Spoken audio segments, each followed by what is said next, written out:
Play, DJ play. DJ special mix, DJ play, DJ play.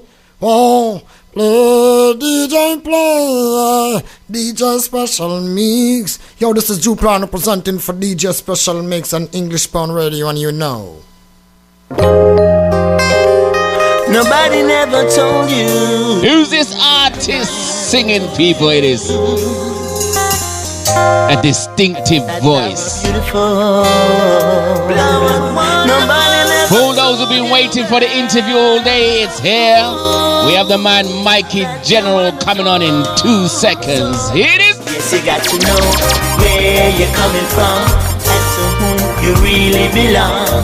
I'm an African, I'm proud of who I am. Who do we have on the phone with us right now? Blessed love, Rastafari. Yeah, Rastafari. The one and only special mix, you know? Nice. That is the 6, you know? Nice. It sounds like we have the Mr. Mikey General on the phone with us right now. Yeah, man, this thanks me still a son of a band to come the gun just lyrics off of the tongue in a bun Babylon down. Whoa. Yeah, that's our thing, you know? Oh, you come hard and ready first time. Nice. Listen, I want to ask you a question. If you don't mind. Well, quite a few questions, but first question, I heard you speak in another language. Do you speak Amharic? Finish. Little. You know, I was in Ethiopia for a while, and I like the language, you know, so I was learning a little bit, but I don't know much about it still. If I stay there for, let's say if you live in our country and you know 50 words, that's good enough. Well, I think I learned about 50 words, so nice. I could handle myself. Nice. So listen, Ethiopia. Now, I know just like Indians, they want to travel to Mecca. You know, they have to travel to Mecca once in their lifetime to fulfill their cycle. And I kind of see that in a sense, especially with the Rastafarian, where they, you know, it would be nice for them to, you know, visit Ethiopia, and that would be a fulfillment. When you first touch your feet on the soil of Ethiopia, can you explain to my listeners what emotion was going through your body at that time? You know, my brother, that emotion is almost impossible to explain. I'm telling you straight up, my brother. It's like a joy, a feeling of homecoming, a feeling of belonging, a feeling of where you want to be. You know what I mean? It's such a great feeling because, you know, as you say, as Rastafarians, and we love Haile Selassie, His Majesty, we want to be in the land where he is. So imagine just the joy to come in this land where you know that this ancient land that they talk so much about in the Bible, and you know right through history, it has stood up as an ancient place and a foundation place. To know that we are part of it and even to be associated with it was as such a joy. As I said, words could not express it, you know. But I would encourage my brothers and sisters all over the world, wherever they are, if you can, take a time out to go to not only Ethiopia, but the whole continent of Africa. Because I remember the first time I went to Gambia, Senegal with Luciana, Sizzla and myself and Fatih Borel. No, the first time I went to Gambia, and that was an experience and a half. And, you know, there was like 5,000 people outside the airport to meet us. We had a big motorcade. The treatment that we got in Africa, I've never gotten it nowhere else. I can tell a man that right now. As a musician, the biggest treatment and the best treatment I've ever gotten is in Africa. You know what? I want to congratulate you. Really and truly, I want to congratulate you because... And the reason why I'm saying this is because there's a lot of people out there who talk about going home. They talk about, you know, the motherland. And that's where it stops. They talk about it. And the reason why I'm so happy to hear what you said is because my listeners know I've been to South Africa. I was actually in the house talking with Winnie Mandela. I've been What? to, yes, me and Mo. When I was I used to promote many years ago, and me and my colleague, Yeah. we brought Morgan Heritage, we brought Chakademas and Pliers, and we brought Rita Mali to South Africa, and we was sitting in the house talking. We're hugging Winnie Mandela. It was a nice experience. And then I've been a few times to Ghana, Kenya, and I know exactly what you mean when you touch that soil. And seriously, it's like coming home. You know Exactly, what I mean? man. It's like coming home. Exactly, man. And you know what, I'm glad that you're on the radio. You can tell the people, because you know we sometimes we watch CNN and BBC and we get wrong information from them. Yeah, but listen, I'm not even gonna cut you, because I don't even listen. When I talk about that, I get upset, because before I went to Africa, the impression I got is just some uncivilized set of people. And Exactly. you know what, I had to bring, I bought extra batteries and this and a radio and this, because as far as I'm concerned, they don't have them things. Listen, Yes. listen, let me tell the people, their taxis are Mercedes. They don't drive no Honda Civic and no Prada, them little cars, Skoda. Don't see that car over there. No, listen, Honda Civic. Mercedes, BMW. right? But say even their trucks are Mercedes. The same truck they pick up dirt and go back and forth with, Mercedes. So when people try to make Africa look like it's an uncivilized place, it's only because if they were to show you the gems of Africa, show you the lifestyle of Africans, too many black people would leave the West and go back to Africa. So they have to make they have to demonize it. They have to make it look like it's a backward place. My brother, you hit the nail on the head. You hear what me say? You hit the nail on the head, because I am here to testify with you. Yep. Strongly testify with you. Yep. And my brother Russell, I'm here to testify with you that we have been to Africa. And let me tell you something. You see, when you're going on the plane to Africa, to Ethiopia, you love to see some black people. I'm not hiding. I'm telling you, if the people on the plane always full, and I've been to Africa over that about 7 or 8 times. And every time I go for a business, black people fill up that plane. So how come they are going there and we not going there? Because they're trying to frighten us from going back home. Because if the wise ones go back home and start to send pictures back to the people and says, you guys are crazy, then all the money, all the tax money that we're earning in foreign soil will be brought back home. They don't want that. But have you noticed, just like you said, the people on the plane, they ain't stupid. They know what they're going for. I mean, no, they know what they're going. They're not just taking a careless trip. They're down there, and I know they're and I can tell you something. As you say again, my brother, you know, you said the wise ones, and that's a very important thing, because you know what? They know that when the wise ones come, they're going to have to give up back everything that they stole or they have done. What they have there is either they leave it or they work with it. Yeah. But they're going to have to give us our rightful share, and they don't want that. I can tell you, I've been there, I've seen it with my own 2 eyes.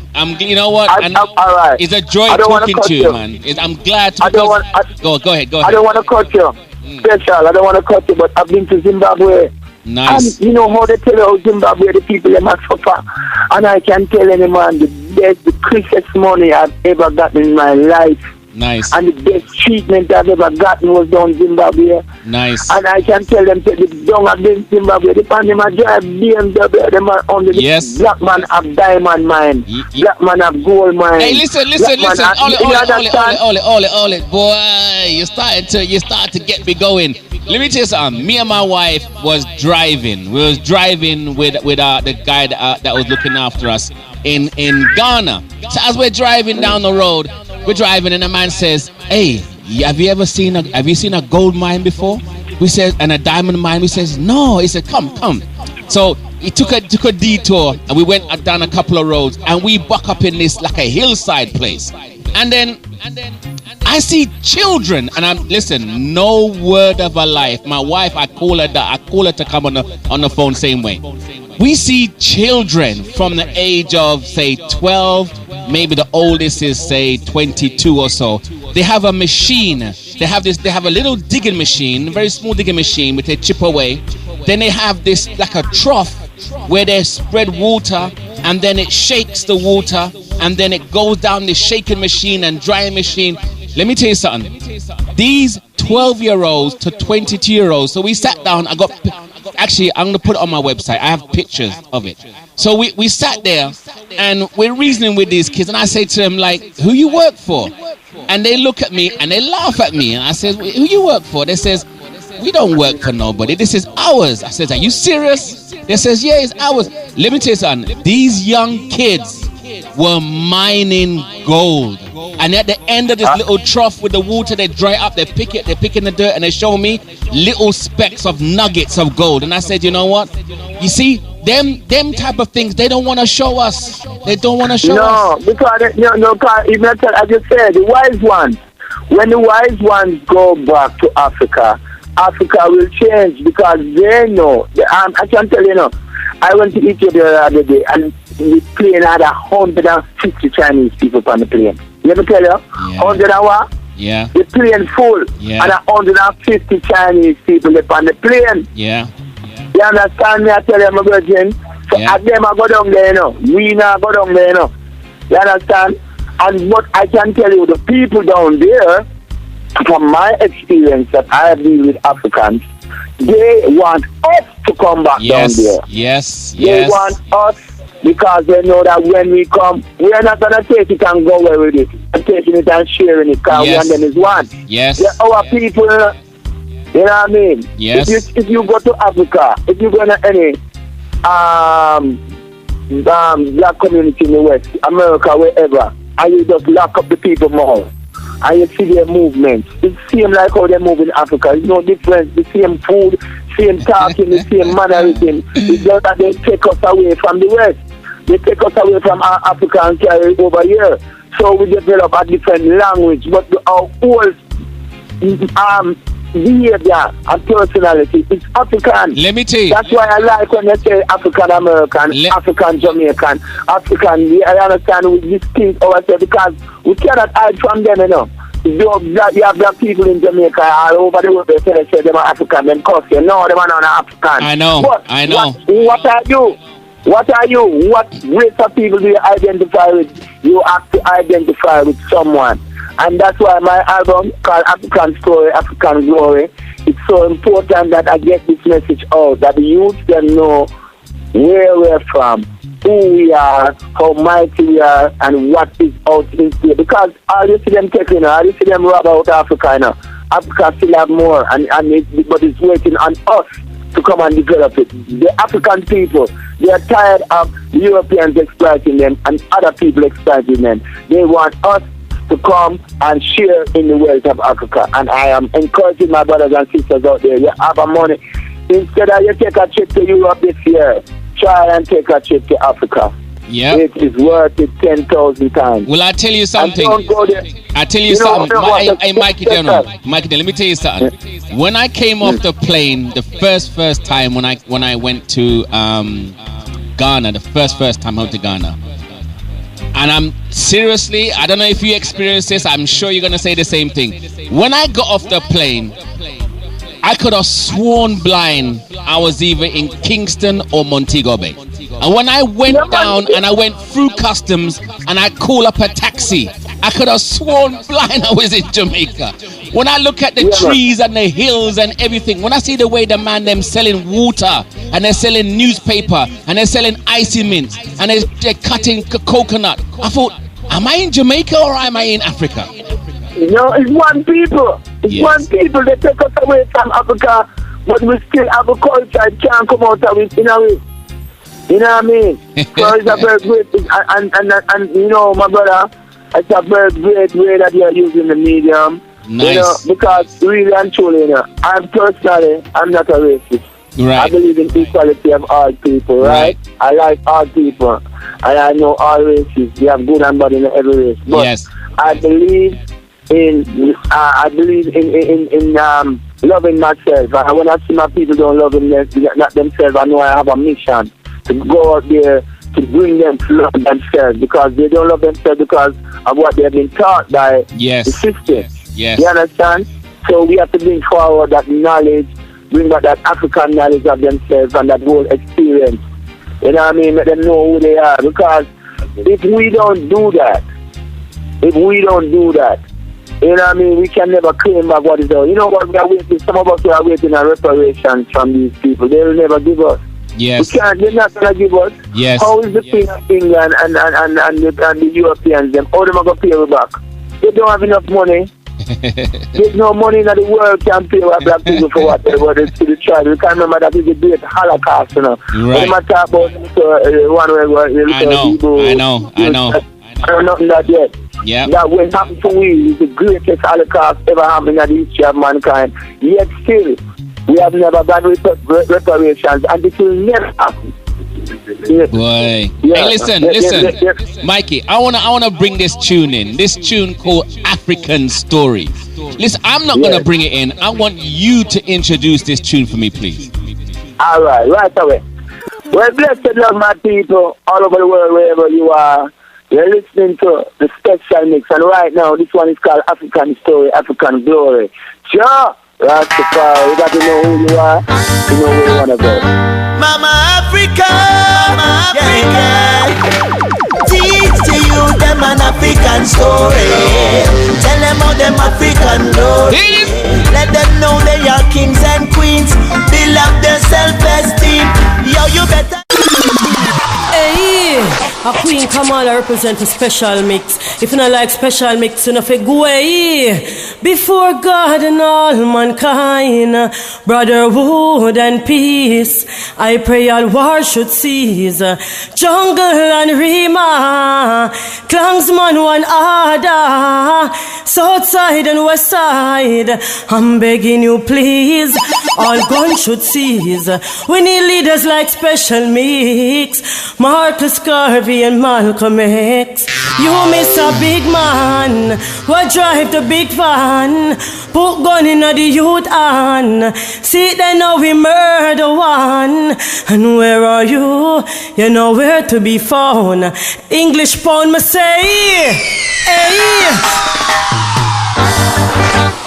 Yes! Africa, Mikey General African Story. Get the album, I say. tell them how them African glory. Let them know they are kings and queens. Build up their self-esteem. Mikey General, you still there? Yes, my brother, man, yeah. Nice. Boy, you know what? That tune's got a nice vibe to it, man. I'm skanking in my chair right now. This thanks, my brother, man. I really like that song, you know. I'm gonna shoot the video for that song this week coming. Nice. I think this is a very important song to get out to the people.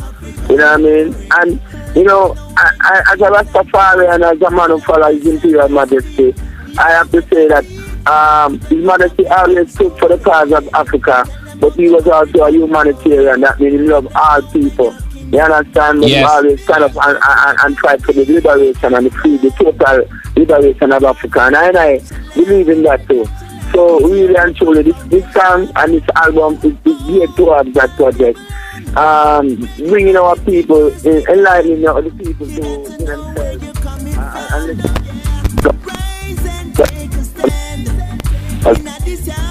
Well, listen. Question for you. You was born in England, right? 1 minute. Hello. Yeah, no, sorry. I don't know what happened. We got cut off there. What I was asking you, sorry, was that you was born in England, right? Yeah. I remember years ago because I used to, and I'm proud of it still. I used to carry boxes for Frontline Sound, and once in a while I'll carry for Coxsone Sound. when I was a young Well, lad. that be the original one, man. You know me, you know Mikey for a long time, man. Well, listen. When Blacker Dread and Festus, and then you had the younger ones come in like IP, you know, them DJs and Tenafly and them guys. Yeah, Tenafly them. Yeah. Right. So I remember carrying boxes, and I remember there was a big clash. Was you there at the time when Supercat came down? Yeah, man, we're in England. The kind of 80s, 83, 84. Right. Because I see you perform a while. I heard this unique voice, and I says, yeah, man, yeah, this guy's got a different voice. But then I didn't hear from you again. I didn't realize that you went back home. So to Jamaica. What made you leave the UK and go to Jamaica? All right, let me tell you the story. First thing, I was born in the UK, right? But I came to Jamaica when I was 2 years old. All right. Right? So I grew up in Jamaica. But I'm sure you know about a man named Enoch Powell. You ever hear your mother talk about that man? Yes. Eh? Yeah, I know him, yeah. He's the man. And you know, even though he was a wicked racist, I have to thank him. Because he didn't make me go to Jamaica to grow. You understand? Because when he used to talk about rivers of blood in England, yes, my parents them never liked the vibes where he bring up kind of try to bring like, you know, he was an extreme racist. Of course he was. Of course he was. Him and the National Front, same people. Exactly, not like one of the top man. Yes. So and he was a government man. He was a government minister, and he used to talk a lot of things against that people. Yes. So that man now, when he used to talk these things, my parents said, "Them now stay in another country there with them big children, and taking us home." Right. So we go back to Jamaica. So I grew up in Jamaica. So while I came back to England when I was 19, and when I came back to England, the vibration that I saw, I got involved in the music and things. But to me, I never really customized to England. Right. You know what I mean? Right. I didn't see it as my home. I didn't see it as a place that I want to spend the rest of my life. And most of my family was in Jamaica as well. So after living there for 10 years, I decided to go back home. And I came back to Jamaica and hook up with Fatis, who I know Fatis from England, because Fatis used to come. You know Black Dread them, Black Fatis used to come from Black Dread them. Yes. Yeah, from the lady named Vina before it named Exterminator. Right. So we used to go amongst us, so we hook up with Fatis, and when we start with Fatis, we hook up with Luciana, and we start, we are Luciana, he's a Chatterbourne Englishman, Chatterbourne studio. Yeah, Chatterbourne have a studio name, new name. Yeah, and he used to have he used to even have a patty shop, a little restaurant on in Brixton. Yes, man, in man, but he did have a studio in Jamaica. Right. New name studio, and that was the studio where I met Luciana. Right. And as they say, the rest is history, we formed the Exterminator crew. We had Sizzler, Mikey General, Shadow Man, Ragnar Pizer, Jesse Gender. We toured the world, and after a while it just boiled on to me, Luciana and Sizzler, until Sizzler broke off and doing things. Luciana and me, we broke off and we do things. And here we are today, 20 odd years after, we're still there. I did the work, Nice. So, it's a joy. I give God thanks and praise that He had carried me on this journey. And, the England part of my life, the trip, my time in England is very phenomenal to me, because even though I started recording in Jamaica, is when I went to England, I perfected the craft. So I give thanks, for my whole experience. And England saxon sound, when saxon sound was a man that play Mikey General like water, saxon sound, all of these sounds. Yeah, these with Musclehead and General Levy and man. Yeah man, for real, and Musclehead and D-Ro, Tipper Irie, Daddy Rusty, man. Daddy Rusty, man. After Senator Smiley Culture. Right, yes. When we just start on the sound, Masterpiece used to sing from the saxon too. Right. We just know the sound too. So, it's a sound where I've been a lot of great artists and things, and Claxton also. Yes. Remember, say when Claxton come to England, they had them Supercat Nicodemus. Yes. All of the top DJs, them have to go up on the sound. So I was there when I was at the dance when Saxony Clash Jammies, and I said, yeah, man, that was a nice dance. Yeah, I can tell you something, and I know you can tell a lot of people. You know Dennis Brown, and for people, enough people in the world never see Dennis Brown, but we used to see him all the while. Yep. Yeah, we used to see my Indian all the while. Even Barrington, same with Barrington Levy, walk up and down the street like nothing. Exactly, because that is England. Yeah. You know what I mean? Yeah. Yeah, man. So we know all of them stars there. I think that is where I meet all the stars. Yep. I can tell you. And yeah, when I come back to Jamaica, they remember me. And, you know, it start work, you know. So Nice. it's like, yeah, you know. Nice. That side of my life is just a side I never regret. I love it. Nice. I give thanks for everything and every experience. And also, not cutting you, but even about Rastafari, the greatest knowledge I got about Rastafari was in England. Yes. Because England, they have a lot of people who know the history, you know. Well, I tell you something. I was young when I was about maybe, how old was I? I was maybe 12 years old, and my gran used to live in South London, and I used to go to her place, and on her balcony at the end was this Rasta man, and his name was Levi. So I used to go to my gran's, and sometime when she wasn't in, I used to wait on the balcony, and we meet him to used to talk a reason, and he says, well, he say, you know, how you do with the school and so. And we got, you know, very friendly, and my grand did like him as well. So he said to me, hey, what are you doing, you know, weekend? I says, nothing much. He said, come down. We used to go to the 12 tribes. They had a sound system, right? And we used to just go there, and I see them and them DJing and spinning tune and everything. It was a nice vibe, nice vibe, man, nice sound. Yeah, man. Yes. But listen. Yeah, man. I know that vibe, man. Listen, I wanna bring in this tune. This tune is called Empress. Explain to me a little bit about this tune, please. Alright, this song called Empress. You know, it's just a song glorifying the woman, you know, because, you know, sometimes men and people in general, especially in Jamaica and dancehall music, they tend to degrade the woman and make her look like a sex symbol. But a woman is more than that. She's more than a sex symbol. She's a queen. She's intelligent. She's virtuous. She's life. She's an example of the whole essence of life. So this song is a song of praising the Empress and praising the woman and giving her glory because she deserves her glory. Nice. Yeah? I'm going to play this tune right now. Give me an intro for this tune, please. Well, this one is for all the beautiful ladies out there, wherever you are in the world. This one is called Empress. This is for the African ladies. This is for my African queens. Well, hey. Empress, could I have a moment of your precious time? There's something I wanna tell you. It's been resting on my mind ever since the day we met. Your love. Yes. Yes, brother. Nice, man. Nice. Hey, listen, I like the way you're bouncing right now. I really do, man. I really do. Nice. Thank you, my brother, man. Thank you.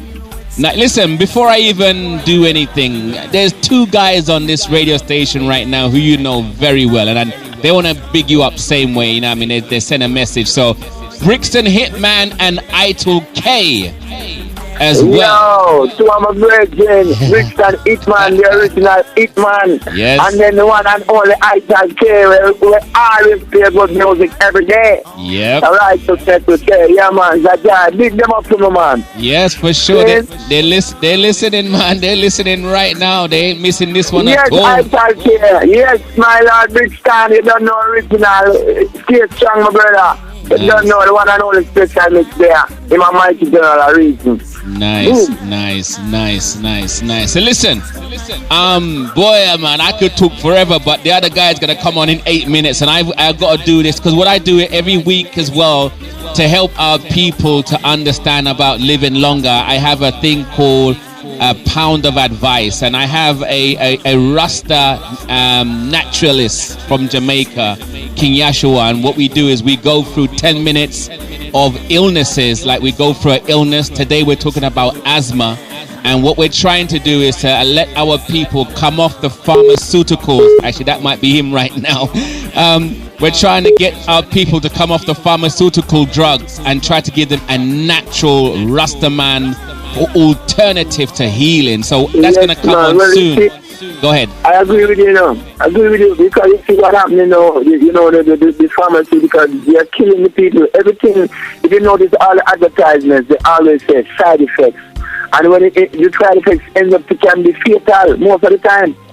So all of these medicine that they're giving us, they're giving us things to kill us. So we have to be careful. We have to search what God gives us. God said He made the herbs for the healing of the nation. Nice. So any green herbs are the fruits, vegetables, natural things. These things the Father made to eat us. These are our doctors. And the more we learn about them, the better for us as a people. Nice. So yeah, so that's coming on soon. So listen, so I am gonna interview you again because I like your energy, man. I like it. I remember, where was I? I can't remember where I was. I think I don't know if I was in Brixton Academy. I can't remember where I was. Anyway, I remember there was you and Luciana on stage, and Luciana, there was a big speaker box on the left hand side. Luciana jumped up on the big speaker box, and then, boy, I'll be honest with you, man.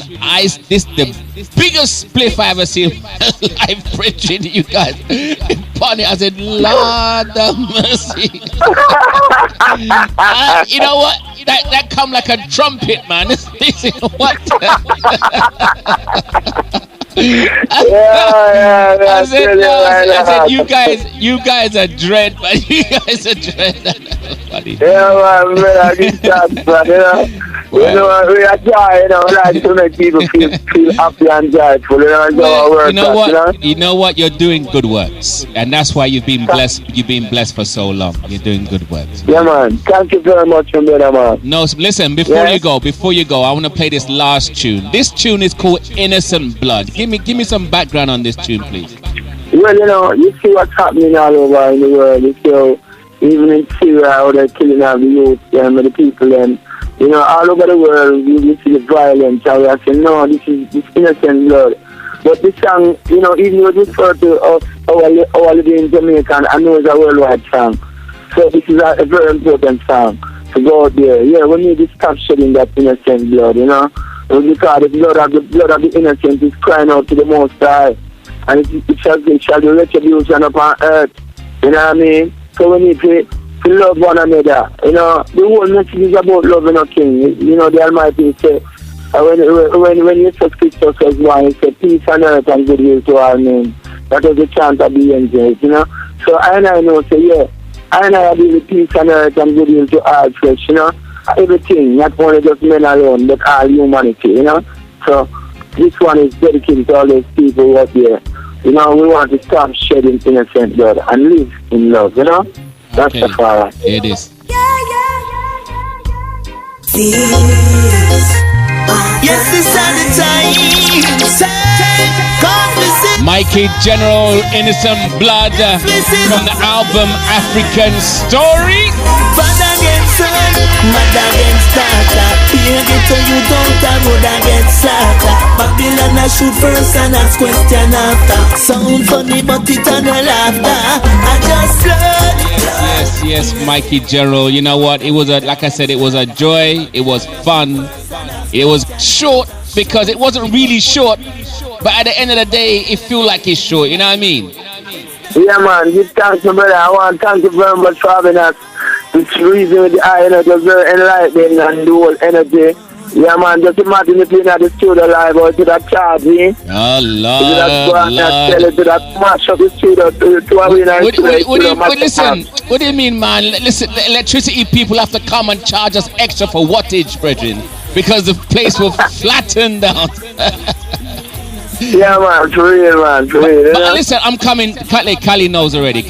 I'm coming. I always say it, and I have to do it this year. I'm coming Jamaica. When I come, we just sit down and we just have a good time. We broadcast. We're gonna broadcast live from your place. You know what I mean? All right. When you're forwarding, that would be good. Nice. So listen, I gotta run because I have to educate the people on natural healings, and I know that's a good thing. So. Before I let you go, please, who you want to big up, who you want to shout out to, who you want to say hello to and all that. Yeah, well, I want to big up all the people all worldwide, and I want to big up my brother Ross. You know, Ross, he did a great job in hooking up this interview. And putting Canto Marijuana is here, so I want to big him up and all the crew, you know. We are here just doing, we just want to big up the world. We want to big up all the righteous people out there, you know, all the wise ones, as I say, the wise ones. Yeah. See, we want to big up all the wise ones and just know, say, yeah, without wisdom, the people perish, you know. So let's stay strong. That's all we are saying, you know. Nice. Well, listen. Thank you very much, Mr. Mikey General. Really appreciate you sharing your time with English Pound right now. We're actually on 3 radio stations that we broadcast. We're on English Pound Radio right now. We're also on Movements Radio at the same time. And we're on Street Digital at the same time. 3 radio stations we're broadcasting on right now around the world. And they're all listening to you. Plus, we're on every mobile device. Any phone, any tablet. You can pick us up non-stop right now. I was just checking the stats just the other day, and I'm getting people listening to us in Kuwait. People listen to us in Pakistan. You know what I mean? So it's a nice bless. It's a nice bless. Even man, it's an international thing, you know, because this is suffering and tribulation. That's why we have to sing roots music and culture music. Yes. Because culture and roots and suffering and plight of the people, it don't know no color border. The color boundary, you know what I mean? It affects everyone and every nation. Everybody have people are suffer, every amongst the people. So as long as that's why Bob Marley is so great, because he connect with the poor of the worldwide poor. And that's what we have to do. Connect with the people. You know what I mean? Nice. Well, listen. Thank you very much. Really appreciate it. And thank you very much to my brother. God bless you and keep you in everything you do. And thank you very much. Boy, respect how you play the music and, you know, how you the vibes where you give it. My brother, keep it up, yes, sir. Nice. Take care. Thank you. All right, my brother. Blessed.